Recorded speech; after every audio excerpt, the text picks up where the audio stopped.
오늘은 읽었던 말씀을 중심으로 줄 게 뭐가 있을까, 이런 제목으로 말씀을 상고하겠습니다. 우리 한번 읽어볼까요? 제목 시작. 이건 뭐 좋은 고민이라고 해야 되나요? 아니면 별로 영양가 없는 고민이라고 해야 되나요? 벌 수 있는 방법이 뭐가 있을까? 내 것을 지킬 수 있는 방법이 무엇 있을까? 크게 대박 나는 길이 뭐가 있을까? 이것은 우리에게 굉장히 현실적이고 우리의 상황, 우리의 재화, 우리의 지경을 확장하는 질문들이겠죠? 더 벌 수 있는 방법이 뭐가 있을까? 내가 더 성공하는 길이 어디 있을까? 이런 주제와 달리 줄 게 뭐가 있을까라는 것은 내게 유익되는 일부분 감정과 신앙적 충족감도 있지만은 보다 다른 사람들에게 배려하려는 질문이죠. 연말에 줄 게 뭐가 있을까를 염두에 두는 것은 사랑의 열매, 자선사업, 구제, 봉사, 도네이션, 이런 개념을 가진 사람들의 생각이고, 연말 한 해를 정리하고 내년 계획을 짜기 바쁜 나에게는 다소 배부른 질문 아닌가, 혹은 나하고 크게 상관이 없는 질문이 아닌가, 이렇게 생각할 수 있는데, 성경 전체를 보면은 놀랍게도 저것이 굉장히 고도의 유익과 자기 개인의 발전, 혹은 결정권자에게 큰 점수를 따는, 그리고 그렇게 원하는 신앙이 고도화되어지고 인간관계가 복되게 확장되어지는 신앙, 믿음의 방법이라는 것을 알 수가 있습니다. 그래서 오늘은 나하고 별로 관심 있는 제목이 아닙니다. 벌 게 어디 있을까? 내가 더 잘 되는 길이 어디 있을까? 내가 내 것을 더 잘 지키는 방법이 무엇일까? 내가 훨씬 더 나은, 남들이 부러워할 만한 그런 지위에 오르는 방법이 무엇 있을까는 제가 고민을 하지만은 줄 게 뭐가 있을까? 상대방을 염두에 두고 내 삶을 뒤적거려보는 이런 주제는 아직까지는 청년인 저에게는 크게 어울리지 않고, 뭐 좀 가진, 혹은 인생을 조금씩 자기 것을 나누어주며 정리해야 될 어른들의 몫이 아니겠는가, 이런 생각을 가진 분들, 혹은 이 본문이 자선사업, 착하게 살자, 이런 주제로 이해하시는 분들은 없기를 바라서 저 말씀은 그리스도인들에게 굉장히 현실적인 질문이다, 이런 주제로 말씀을 상고하겠습니다. 여러분들은 다른 사람들로부터 은혜를 입고 싶습니까? 제가 말할게요. 네, 저는 그렇습니다. 가는 곳마다 사람들이 저에게 은혜를 베풀어 주기를 바랍니다. 예, 저는 그렇습니다. 여러분은 살면서 여호와께서, 천지의 주관자이신 그 전능하신 분이 여러분에게 은혜를 베풀어 주시기를 원하십니까? 그래요. 그것도 싫습니까? 저는 너무 원합니다. 하나님, 김 목사 좀 봐주십시오. 김 목사 좀 챙겨주십시오. 이렇게 하나님께 은혜를 입기를 원합니다. 은혜가 너무 추상적인 이야기입니까? 그러면 좀 더 현실적인, 여러분은 다른 사람들에게 복을 얻기를 바랍니까? 다른 사람이 여러분을 저주하기를 바랍니까? 아니죠. 예. 여러분은 하나님이 여러분에게 복을 주시기를 바랍니까? 그게 뭐 신앙적인 복이든, 그렇죠? 신앙이 헤매다가 예배 드리는 동안 어디에서도 올 수 없는 독특한 영적인 힘,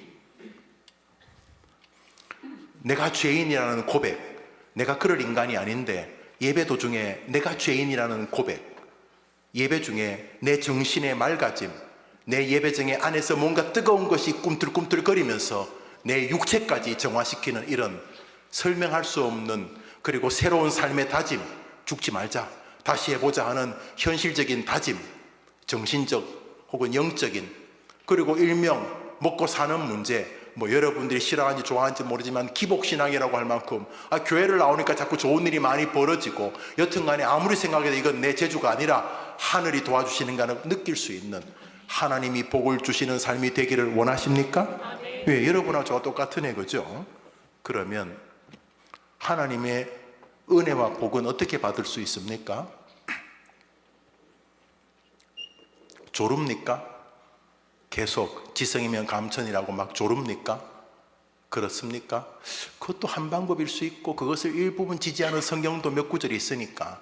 그렇지만 하나님을 우리가 설득시킨다는 건 불가능하겠죠. 별의별 교묘한 말과 악의 눈물을 흘린다고 하나님이 우리에게 감동을 받거나 쏘가 넘어가실 리가 없다는 측면에서, 우리가 하나님으로부터 은혜와 복을 받으려면 하나님이 은혜와 복을 주시는 통로에 서 있어야 될 줄 믿으시기 바랍니다.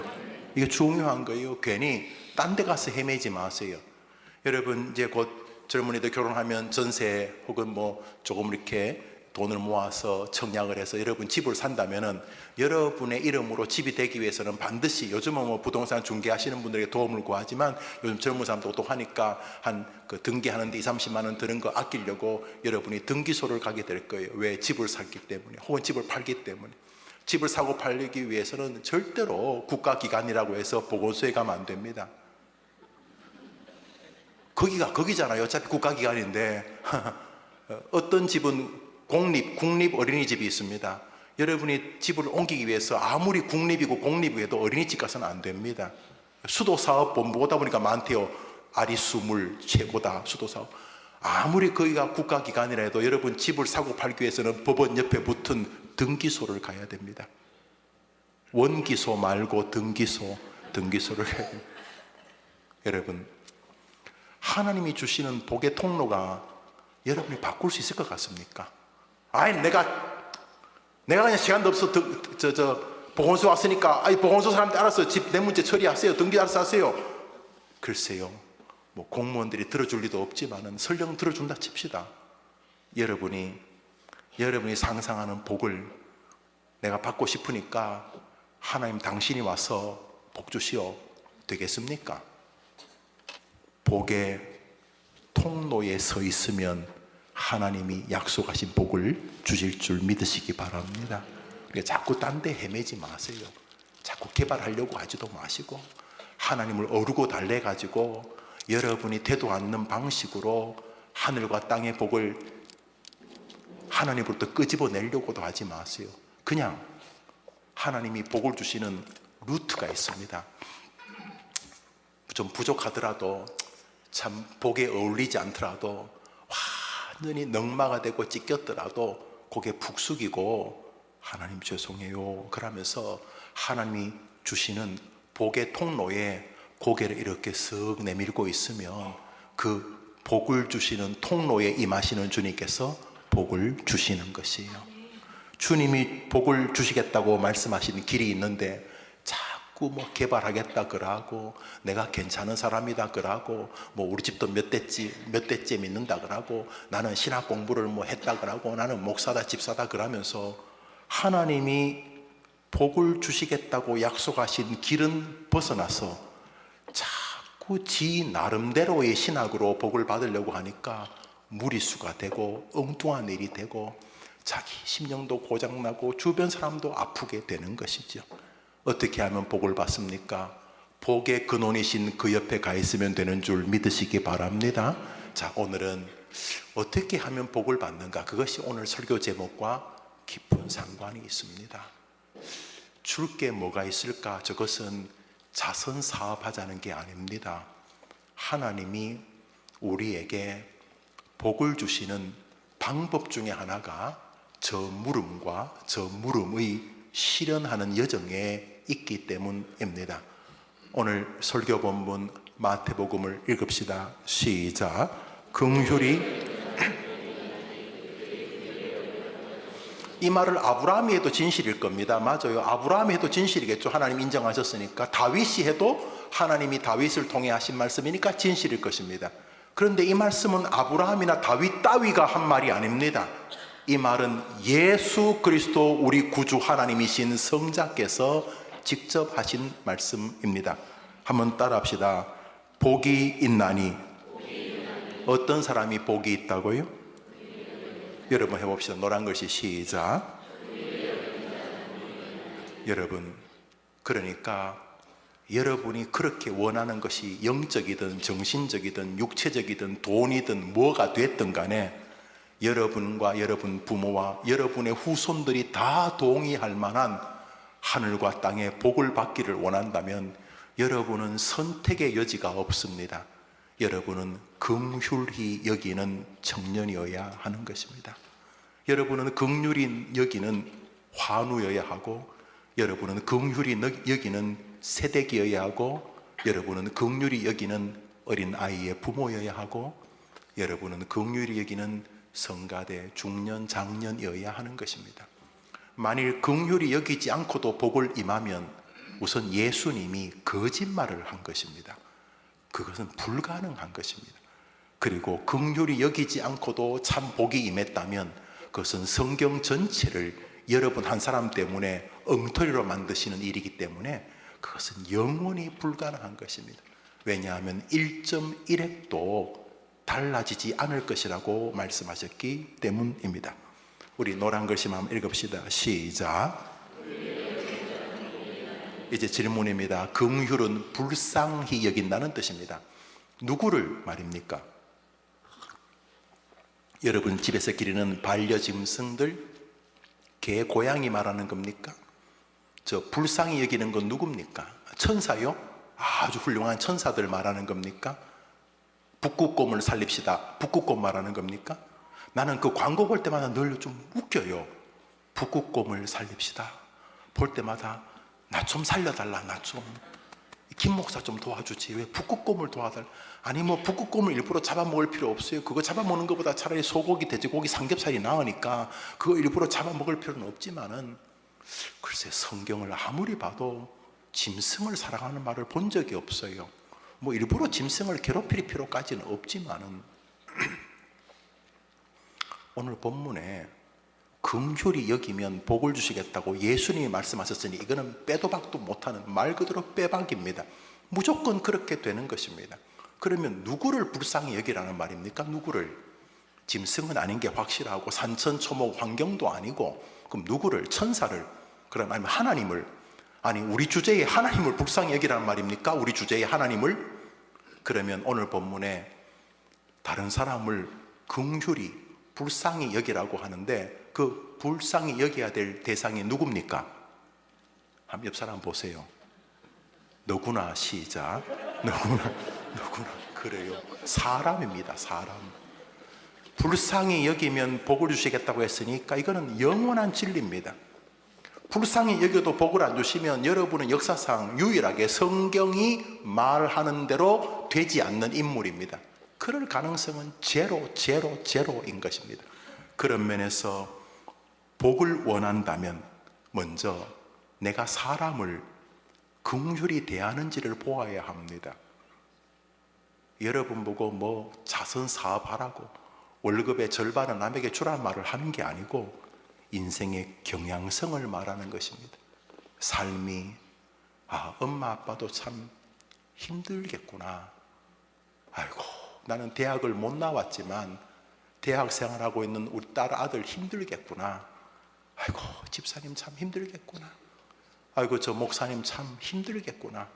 아이고 저 선생님 교수님 참 힘들겠구나. 야 우리 직원들 힘들겠구나.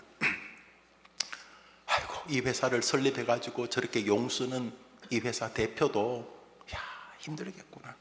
여튼간에 사람을 긍휼히 여기는 자는 복이 있다고 예수님이 말씀하셨습니다.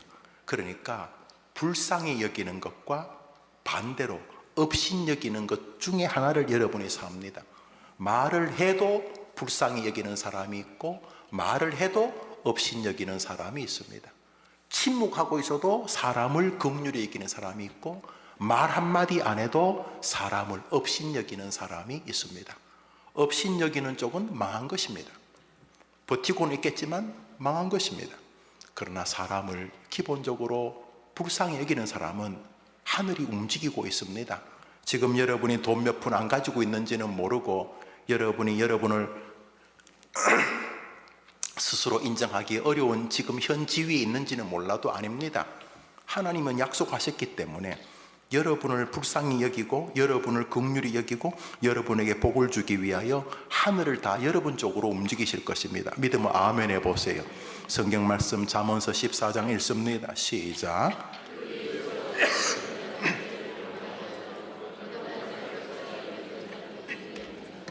예수님이 잠언을 뺏긴 것입니까? 마태복음에서 예수님이 잠언을 뺏긴 것입니까? 말이 안 되죠. 성경이 있기 전에 하나님이 계셨고 예수님이 계셨으니까. 그러니까 신약이나 구약이나 잠언의 기자나 예수님이나 성경의 정신은 동일합니다. 다시 한번 읽습니다. 업신 시작. 그 이웃을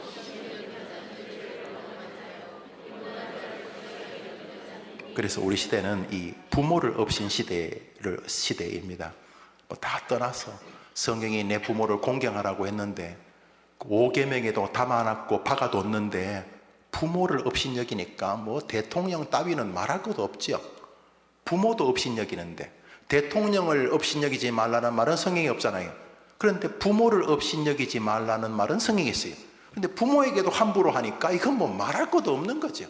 그래서 우리 시대는 같이 복에서 멀어지는 시대입니다. 옛날에 먹던 것이 조금 달라졌는지는 모르겠고 옛날에 신고 다니는 신발의 종류가 좀 달라졌는지 모르겠는데 그거 복 아닙니다. 복은 영적으로, 정신적으로, 육체적으로, 정서적으로 하나님 주시는 은혜의 세계인 것이죠. 연말입니다. 우리 젊은이들과 우리 성도님들 하나님이 약속하신 복을 누리게 되기를 바랍니다. 거기에는 첫 번째로 사람을 업신여기지 않는 태도의 견지함, 거의 돌아봄이 있습니다.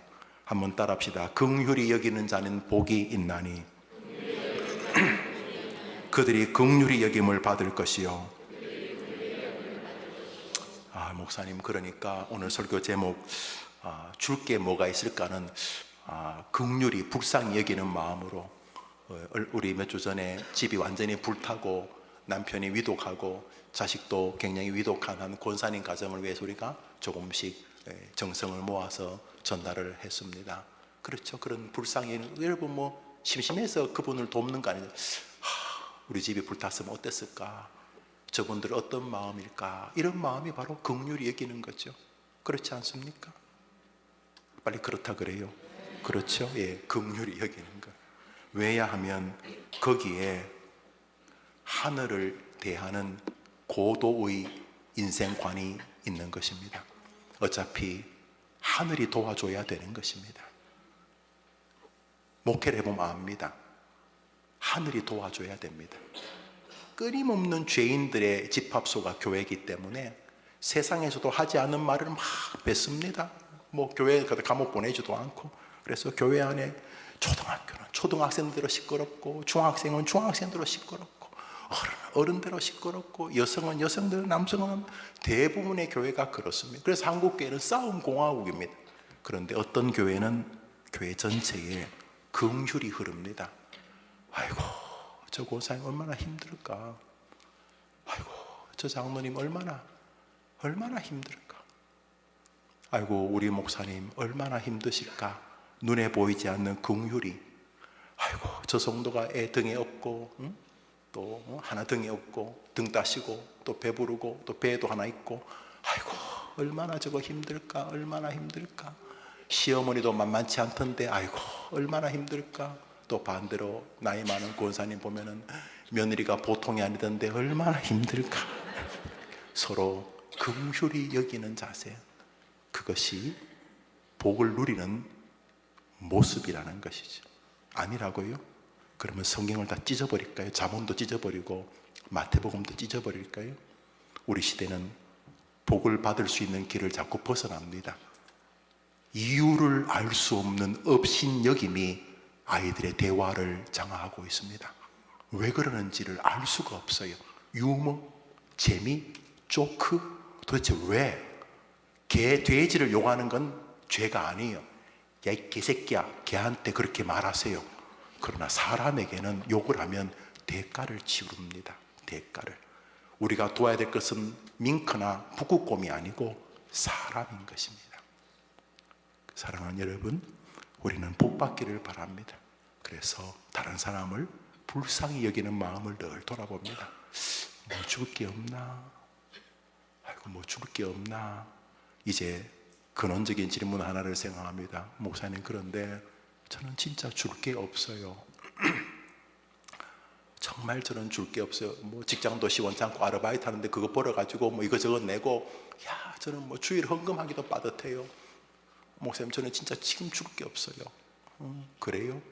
여기 줄 게 없는 사람이 하나 등장합니다. 사도행전 3장에 줄 게 없는 사람이 쌍으로 나옵니다. 시작.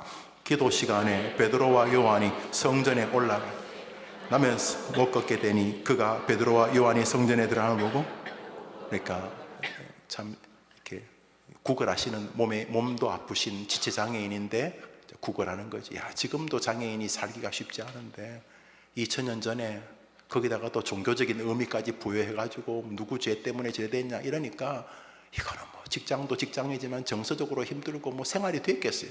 그래서 이제 구걸을 하고 있는 거예요. 근데 문제는 베드로와 요한이 교회를 가는데 아무런 돈이 없었나 봐요. 뭐 이해돼요. 그때 뭐 예수 믿으면 잡아 죽이니까 베드로와 요한이 몰래 살았겠죠. 뭐 직장이 있었겠습니까? 그냥 밥 있으면 먹고 없으면 또 몇 끼 굶고 그래 안 살았겠습니까? 아무것도 없습니다. 이제 우리들 같습니다. 청년들, 여러분 아무것도 없죠? 1초 만에 내라고 하나. 이거 참 좀 뒤적거리면서 지금은 없는데 목사님 조금만 기다리십시오. 그래요. 베드로와 요한이 아무것도 없었어요. 그런데 남에게 뭘 줘요. 사실 긍휼히 여기라는 말의 핵심은 이 베드로와 요한이 주는 것을 향해 있습니다.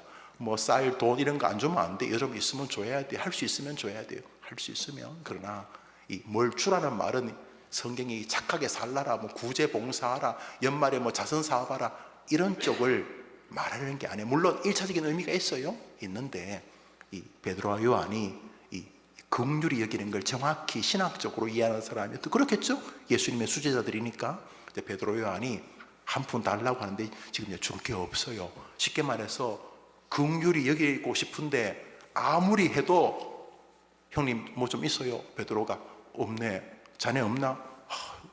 그저께 우동 제가 샀잖아요. 그저께 이 사람아 그게 3일 전이야. 그날 이후로 아무것도 못 먹었어요. 나도 그래. 뭐 이 이걸 뭐라 그러지? 상거지라 그러나? 이 두 거지가 자기들 걸어가다가 이제 앉아있는 거지가 달라고 하는 거예요. 한번 따라합시다. 줄 게 뭐가 있을까? 우리 젊은이들 돌아가실 때까지 잊으면 안 돼. 뒤에 계신 어른들도 돌아가실 때 잊으면 안 돼. 김 목사도 마찬가지고. 이제 거지에게 두 사람이 뭘 줍니다. 6절을 읽읍시다. 시작.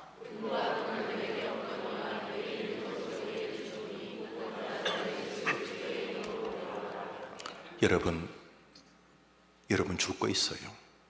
어떤 면에서 교회는 줄 거 있는 사람을 만드는 곳이에요. 은과 금은 지금은 내게 없다.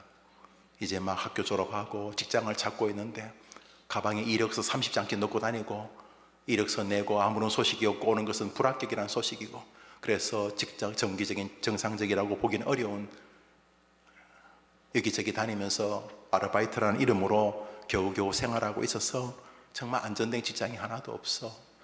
베드로와 요한이 그랬어요. 그때 예수 믿으면 잡아 죽이기 때문에 다 도망 다니고 있었어요. 무슨 변변한 직장이 있었겠어요. 저거들도 거지인데 경제적으로는. 그런데 거지 같은 생활에도 저 법은 바뀌지 않아요. 긍휼히 여기는 자는 복이 있나니. 이 법은 안 바뀌어요. 여러분이 아무리 상거지라도 여러분을 향한 복의 방법은 안 바뀐다는 거예요. 그래서 우리 교회는요, 다른 사람이 도와달라고 하면 기본적으로 도우려는 교회입니다. 뭐 다 돕지는 못하지만 뭐 공간을 빌려달라, 뭐 좀 어떻게 연약한 사람 도와달라, 우리는 일단은 안 된다고 안 합니다. 우리 교회는, 저나 우리 장로님들이 일단은 생각해 보려고 합니다. 왜? 우리가 복을 이미 받았고 더 받고 싶기 때문인 것이죠. 우리 젊은이들과 특별히 성도님들, 내게 없는 것은 진실입니다. 이 두 사람도 없다 그러잖아요. 은과 금, 이 말은 돈 없다는 말이에요. 지금 아무것도 없다. 진짜 아무것도 없다. 먹고 죽으려고도 없다. 없는 건 없는 건데 그래도 있는 게 하나 있다. 내가 해림교회 다니면서 배운 예수 그리스도다. 내가 어릴 때 할아버지 엄마 아빠로부터 배운 예수님이다. 여보게 예수 믿고 구원 받으시게 하고 예수를 전해 주었습니다. 우리 본문 너무나 잘 아는 수준입니다. 이 시대 그리스도인들은 정말로 생활이 어려웠습니다. 박해의 시절이었기 때문입니다. 사도행전을 보면 7장에 스데반 집사님의 순교가 나오고 12장에 야고보 사도의 순교가 나옵니다. 정말 예수 믿으면 잡아 죽이던 시절이었습니다. 그렇게 어려운 시절에 베드로와 요한 앞에 거린이 나타납니다. 저거들도 제 코가 석자인데 말입니다. 남 돌아볼 여지가 어디 있습니까? 나도 지금 정신이 하나도 없는데, 그때도 이 법칙은 변하지 않습니다. 긍휼히 여기는 자는 복이 있나니. 사랑하는 젊은이들, 어느 게 진짜 머리 쓰는 겁니까? 어느 게 등치고 앞에서 이렇게 말하고 뒤에서 저렇게 말하고 곤모술수 잘 될 것 같습니까? 여러분, 엎어져도 하나님 도와주시면 금밭에 넘어진 줄 믿으시기 바래요. 뭔 소리인지도 모르죠? 엎어져도 금이야, 금. 엎어져도 하나님 도와주시면 되는 거예요.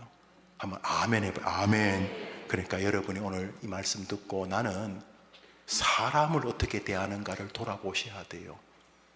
기도하는 거 다 좋고 해야 되죠. 찬송도 다 좋고 헌금하는 거 너무 귀해요.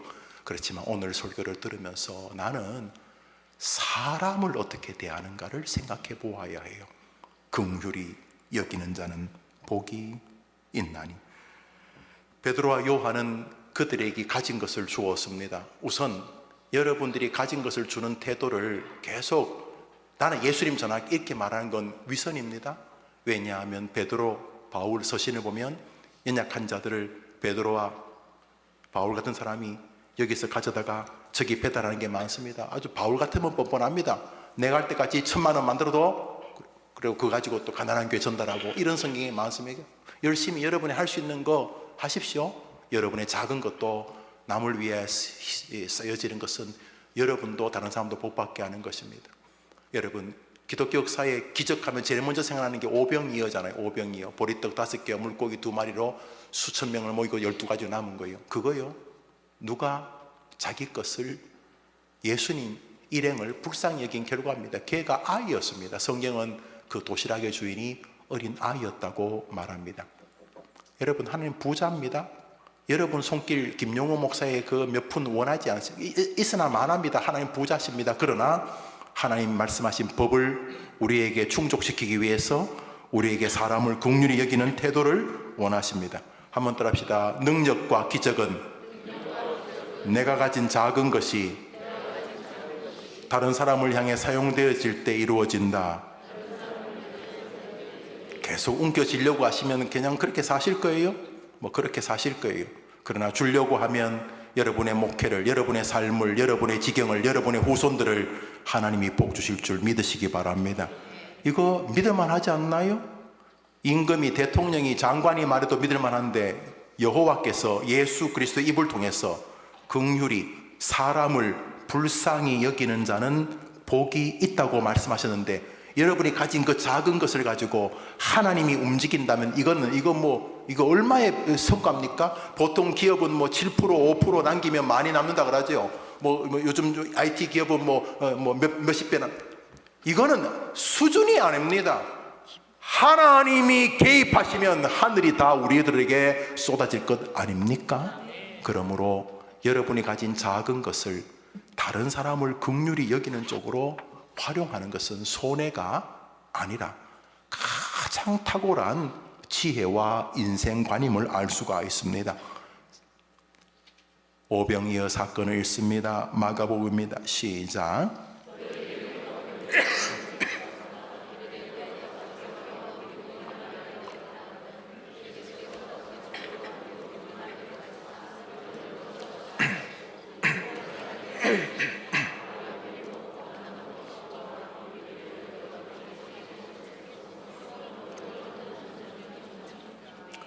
큰 것이 아니어도 괜찮습니다. 애 도시락입니다. 그거 한 끼 굶다가 죽겠습니까? 애 도시락입니다. 근데 그 아이가 예수님 설교에 은혜 받은 것 같아요. 그래서 이렇게 있을 때 어린애가 안드레가 찾아왔는데 안드레가 애 도시락을 뺏었겠습니까? 안 내나? 죽을래? 안 내나? 그랬겠어요? 그 어린애가 아저씨 예수님 좀 갖다 주시면 안 돼요? 그러면서 애 도시락 보리떡 5개가 요거만한 인절미 같은 그런 거겠죠. 예를 들어서 물고기야 갈릴리에 사는 애 도시락에다가 물고기 2마리니까 피라미 2마리 튀긴 거 같은 거겠죠. 그거 그 어린애 도시락, 어른 도시락도 아니고 어린애 도시락, 그것을 누군가를 긍휼히 여기며 아이가 내어놓은 것입니다. 그것을 하나님은 복 있는 길이라고 말하고 계십니다. 아마 우리 교회가 이렇게 서로 긍휼히, 저는 우리 교회 어떤 교회보다 그런 교회라고 믿지만 우리 교회 교인들이 고도의 전략, 진짜 하늘이 자기를 움직여 주시기를 바라면서 서로 긍휼히 여기고 눈빛 하나 말투 하나에도 긍휼히 여기려고 하면 하나님이 이 교회를, 우리 조국을 견인하는 그룬투비가 있는 교회, 싱가포르를 건진 이광료가 있는 교회 같이 우리 교회를 쓰실 줄 저는 믿습니다. 잠언서 14장입니다. 시작.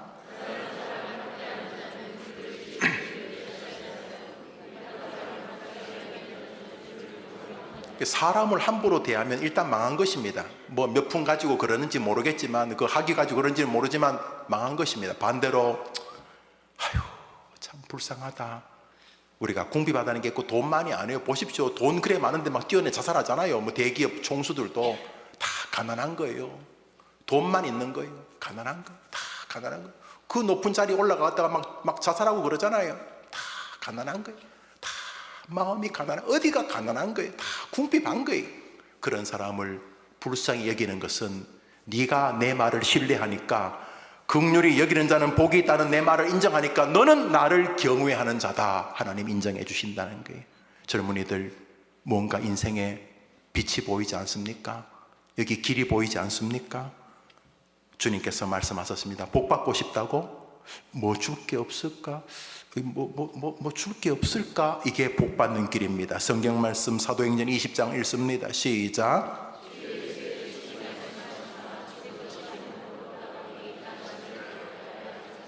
이거는 성경에 나오지 않아요. 물론 성경의 마태, 마가, 누가복음에 이 복음서에 나오는 말을 바울이 자기 말로 정리한 것처럼 보이긴 하지만 저는 하나님이 바울에게 말했다고 믿어요. 예수 그리스도께서. 언제 하는지는 몰라요. 그런데 바울이 말했어요. 들었다고. 사울아 사울아 너가 나를 왜 핍박하느냐, 이렇게 다메섹 도상에서 듣잖아요. 이 바울이 말해 자기가 들었다는 건 뭘 들었는데, 따라합시다. 주는 자가 받는 자보다 복이 있도다. 여러분, 그렇게 원하는 복이 있는 길이 있다는 거예요. 한번 따라합시다. 오늘 설교 제목, 여러분 해봐요. 오늘 설교 제목 시작. 그 당시에 잊어버렸어요? 설교 제목이 뭐예요? 그래요. 이게 여러분을 복되게 만드는 최고의 전략입니다. 토익, 토플 점수 몇 개 올리는 게 아니라 저게 여러분을 탁월하게 만드는 길입니다. 먼저 여러분 가족들에게, 자기 가족을 돌보지 않는 자는 불신자보다 악한 자라 그랬어요. 그래서 여러분 가족들, 엄마 아빠에게 뭐 줄 게 있을까? 격려, 오늘 가서 꼭 한번 안아드리세요. 엄마 꼭 안아드리세요. 엄마 꼭 아빠도 꼭 안아드리시고 고맙다고 하고, 그러면 격려해 드리는 거죠. 격려를 해 주는 거죠. 그렇죠? 여러분, 먼저 줄 게 없을까라 생각해 보세요. 왜요? 하나님이 보고 계세요. 농담으로 시작하든 장난으로 시작하든 진심으로 출발해 보세요. 그리고 기대해 보세요. 긍휼히 여기는 자는 복이 있다는 것을. 이제 우리가 최종적 줄 거를 생각합니다. 그 작은 것, 보리떡 몇 개를 줘도 하나님이 도와주시고 기억하신다면, 세상에서 제일 큰 거, 예수라고 하는 그 진리. 얼마나 많은 사람이 예수가 들어가서 인생이 바뀝니까? 우리 교회도 있어요. 우리 교회에서 설교 듣다가 자살을 멈춘 사람이 있어요. 진짜예요. 아니, 제가 탁월한 게 아니라 하나님이 하신 거예요. 저는 이것도 지금도 있다고 생각을 해요. 죽고 싶었는데 예수의 복음이 들어가서 살아난 사람이 역사를 바꾸지 않았습니까? 할렐루야. 여러분, 줄 거 없다는 소리 하지 말아요. 가서 힘들어 있는 엄마 아빠에게 가서 이렇게 하세요. 김권사님, 여러분 엄마를 말하는 거예요. 김권사님, 왜? 예수님 있잖아. 예수님 지켜주잖아. 지금까지 엄마하고 나하고 살아있는 거 하나님 은혜 아니야? 맞지? 지쳐있는 아빠에게, 아빠 예수님 있잖아요. 이렇게. 왜 줄 게 없다는 말이에요? 왜 줄 게 없다는? 줄 것도 없는 우리에게 뭘 주라는 말은 주님이 우리를 괴롭히는 거예요? 아니에요. 다 줄 게 있어요. 사랑을 줄 수 없을 만큼 가난한 자도, 우리 정원지기 주제가잖아요. 사랑을 줄 수 없을 만큼 가난한 자도 없어요. 줄 거 있어요. 가장 큰 거 오늘도 예수를 전해주는 여러분 되기를 바랍니다. 단순히 교회 숫자 늘리고 전도하는 거 아니에요. 이게 내가 사는 길이에요. 이게 우리가 사는 길이에요. 이게 내가 만나고 있고 앞으로 만나게 되고 어쩌면 내가 못 볼지 모를 3대 5대 내 후손들을 복되게 하는 일이에요. 주세요. 불쌍히 여겨서 예수 그리스도로 인하여 구원받도록 도와주세요. 베드로와 요한이 말해요. 나 지금 없는 거 맞는데 그래도 있는 게 있다. 오늘 본문 사도행전 3장 한번 더 읽읍시다. 시작.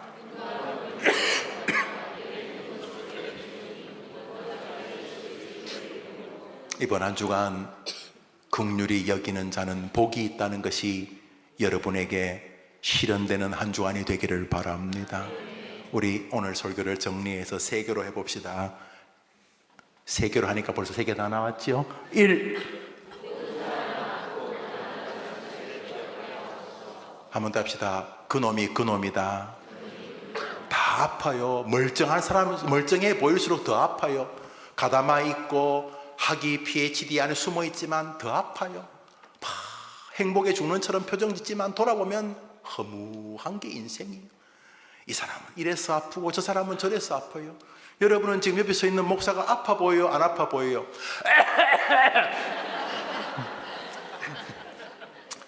아니, 감기 이런 것 때문에 아픈 게 아니고 목회 자체가 아파요. 그래서 제가 후배들이 목회한다 그러면 그냥 측은해요. 그리고 아시죠? 저는 후배들이 목회한다 그러면 일단은 너 왜 이렇게 나쁜 생각하냐, 제발 정신 차려라, 장로님 해라, 장로님, 이렇게 권해요. 그래서 뭐 소명 왔다 그러면 그거 가짜다, 그런 거 없다, 그런 거 없으니까 정신 차려라, 니 뭐 좋아하냐, 뭐 전자공학, 그래 그거 해라, 그거 해라.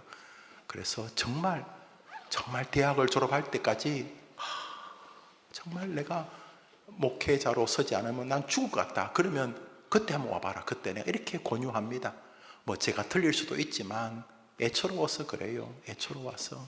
여러분, 목회가 우리교처럼 규모 있고 하니까 담임 목사가 뭐 대단해 보이죠. 불쌍한 사람이에요, 여러분. 제가 혼자 불쌍하다는 게 아니고 이제 말하는 거예요. 저도 불쌍한 것처럼 여러분도 불쌍해 죽겠어요. 보니까 불쌍해 죽겠어요. 좀 불쌍해. 저거 어떡하나 저거? 저거 어떡하나 저거? 다 불쌍한 인생이에요. 그래서 기본적으로 사람을 불쌍히 여겨야 돼요. 대통령 안 불쌍해요? 갑자기 막 계엄한다 그러고 또 뭐 무슨 선관위 틀었다 그러고 난 또 선관위를 틀어가지고 그 다음날 뭘 만졌더니 탄핵을 또 당했잖아요. 국회의원들도 불쌍하지 않아요? 이제 보세요. 자기 지역 가면 탄핵한 나쁜 놈, 뭐 탄핵 안 한 나쁜 놈, 또 탄핵한 나쁜 탄핵 안 한 뭐 나쁜 그러면서 이제 뭐 찬반이 나눌 거예요. 우리 교회도 보니까 전반은 탄핵 반대파, 또 절반은 탄핵 찬성파인 것 같아. 느낌에. 어느 게 진실인지도 모르겠어. 어디가 진실인지. 진실은 어느 지점에 있겠지만은 불쌍하다. 물론 현 대통령도 뭐 갑자기 뭐 대통령 뭐 검찰총장 하면서 뭐 끌어내리고 뭐 이러다가 갑자기 대통령 된 것 같긴 한데, 이 사람도 그냥 검찰총장까지 하고 뭐 9번이나 시험 쳐가지고 뭐 됐다는데 그냥 뭐 하다가 그냥 변호사하고 이렇게 정관예우 이런 말 하면 안 되지. 정관예우 이런 말 하면 안 되고, 하여튼 그래 살면 될 건데 뭘 저렇게 또 뭐 잘못하면 뭐 아이고, 다 불쌍해요. 다 불쌍해. 제발 좀 사람을 불쌍히 여기세요. 아셨어요? 그게 우리에게 복이기 때문입니다. 두 번째로 시작. 그러니까 뭘 주라는 말이에요. 지금 여러분 제 설교가 뭐 다른 사람 도와주라, 뭐 사랑의 열매, 돈 보내라 이런 말로 들으면 제가 설교를 다시 시작하면 되겠어요, 여러분? 그러니까 다른 사람을 불쌍히 여기라는 게 무슨 착하게 살라 이런 말이 아니에요. 한번 따라합시다. 날마다 하나님을 상대하라. 저는 그래 생각해요. 하나님께서 우리 교회 도와주신 거예요. 진짜 도와주신 거예요. 교육자들하고 뭐 이렇게 해보니까 정말 하나님 우리 교회 정말 많이 도와주셨구나. 정말 많이 도와주셨구나 느껴요. 그래 감사해요. 그리고 내년도 하나님 도와줘야지. 뭐 제가 뭐 일부러 게으르지는 않겠습니다만, 그럼 뭐 다른 교회 목사님들은 막 게으르요? 안 그래요. 다 하나님이 도와주셔야 되는 거예요. 그래서 올 한 해 하나님이 도와주시려면 다른 건 모르겠는데 다른 사람을 긍휼히 여기면 복이 있다고 했으니까 예수님이 한 말 지킬 거 아니야. 그러니까 올해는 내가 사람을 비아냥거리며 연말을 보내지 말고 2025년도 내 표가 다른 사람을 비아냥거리지 않는 해, 긍휼히 여기는 해, 도저히 이해가 안 되면 침묵하는 해. 그전에는 뭐 한 소리 놓고 해볼래? 이제는 내년에는 사람을 불쌍히 여기는 해. 그 첫 번째가 뭐래요? 제가 가족을 확대하면 우리 예수 가족, 해림 식구들 가족 시작. 그래서 출발해. 세 번째로 3 시작. 아니 뭐 그러니까 오병이어같이 도시락도 주고 뭐 밥도 주고 그렇게 하는 거 중요해요. 다른 사람 또 빌려주고 돈도 좀 주고 이렇게 할 수 있는 시간도 좀 내어주고, 또 답답한 사람 이야기도 들어주고, 또 격려도 해주고 칭찬도 해주고, 또 너희를 위해 수고하는 자를 알아주라 또 알아주기도 하고 자꾸 주는데 최종적으로 줘야 될 것은 가장 큰 선물 예수라는 거예요.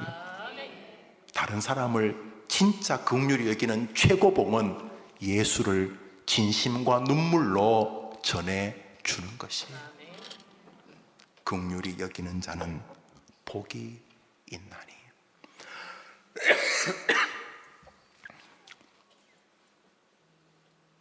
한 번씩 연세 드신 권사님들 지나가다가 제가 기침하면 애처로우신지 가방을 열어요.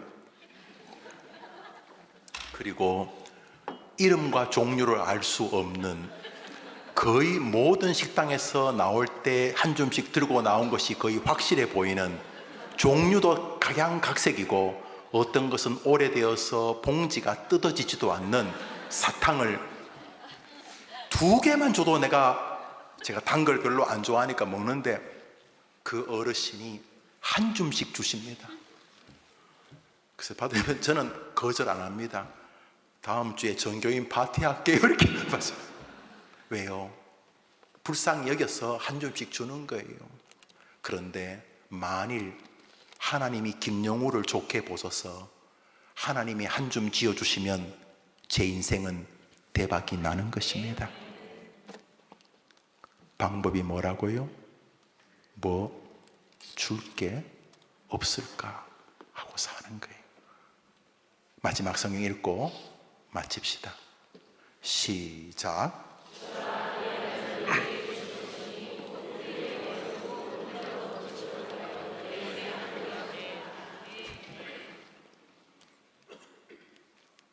시골에 가면은 특히 호남 쪽에 가면 정이 많잖아. 정이 많아가지고 뭐 호남만 정이 많은 건 아니고 다 정이 많은데, 이제 들깨를 깨를 이렇게 해서 이게 참기름도 다 짰는데 깨를 전체를 또 주시는 거예요. 그래서 아이고 장모님 됐어요.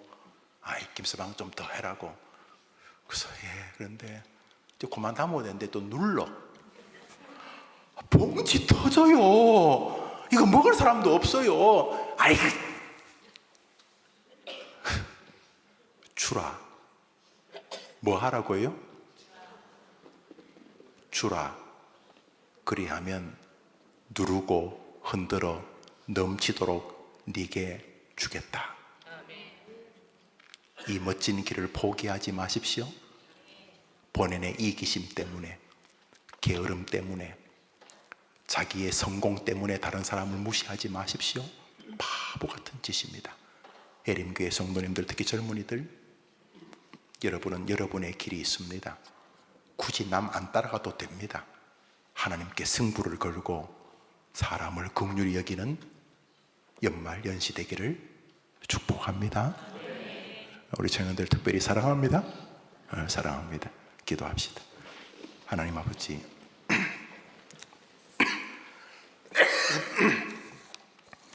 줄 게 뭐가 있을까? 인생관을 정확히 이 화두 앞에 줄 세우고 줄 게 뭐가 있을까?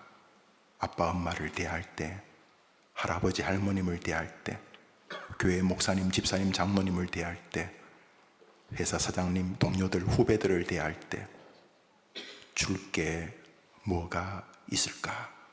그걸 염두에 두면서 하늘을 상대하는 젊은이 우리 성도들이 되게 해 주옵소서. 복을 원합니다. 주님, 우리 젊은이들에게 복을 주옵소서. 지금도 주고 계시지만은 더 받을 복이 있음을 기억하고 긍휼히 여기는 자는 복이 있지만은 이웃을 업신 여기는 자는 죄를 범하는 것임을 기억하고 지금까지도 그렇게 살아오려고 노력했겠지만 다시 이 연말에 사람을 긍휼히 여기는 눈빛, 언어, 삶, 손길, 헌신이 되게 하여 주옵시되 최고로 긍휼히 여기는 그것 예수를 전해줄 수 있도록 우리 안에 예수가 가득하도록 도와 주옵시고 내가 아는 예수, 내가 아는 만큼이라도 다른 사람에게 전해 주려고 하는 젊은이들과 오후 예배 성도들 되게 하여 주옵소서. 예수님 이름으로 기도합니다. 아멘. 구주 예수님 은혜와 하나님 사랑과 성령의 교통하심이 예배하는 우리 귀한 젊은이들과 예배하는 모든 오후 예배 참석한 주의 백성들 위해 저들의 복된 한 주간 위에 우리나라 대한민국 앞길 위에 영원토록 함께 있을지어다. 아멘.